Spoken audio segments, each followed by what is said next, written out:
Ang ginikanan sa masuso niingon nga dili sila mopasakag kaso batok sa nurse ug sa tigdumala sa Cebu Puericulture Center and Maternity House kung makauyon sila sa resulta sa investigasyon. Matod sa duha, dili sila mo pressure ug tagaan nilag igong oras ang management sa pag-imbestigar kung nganong gibutangan og plaster ang baaba sa ilang masuso niadtong Biyernes sa miaging semana. Sigon sad sa inahan nga si Jasmine Badokdok nga bisan pa man sa nahitabo, gusto nilang panalipdan ang identifikasyon sa nalambigit nga nurse.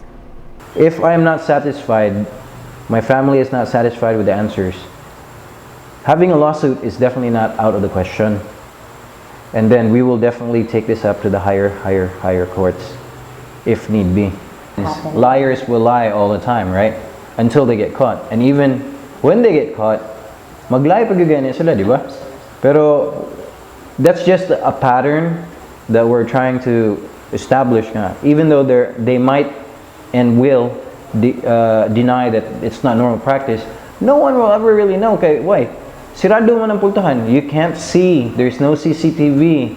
And so it's like hopefully in the near future, all nursery rooms will have CCTV per boy or a girl that is born or per child that is born. Now is the time for actually like the nursing community to wake up. We're really not asking for something drastic. Kasi ayoko. I have, like I said, I have my family members who are in the medical profession. Ayoko din naman, alam ko kung gano'n nila pinaghirapan makuha ang lisensya nila. So I don't want this person to suffer them for the rest of their life for one mistake. Gusto ko din naman siya bigyan ng chance to correct whatever it is that she did. So that's why at the moment, mag-aantay lang kami. Kung ano lang ang feedback na bigay sa amin ng hospital, that's the time din na mag-react din kami or we're going to move forward.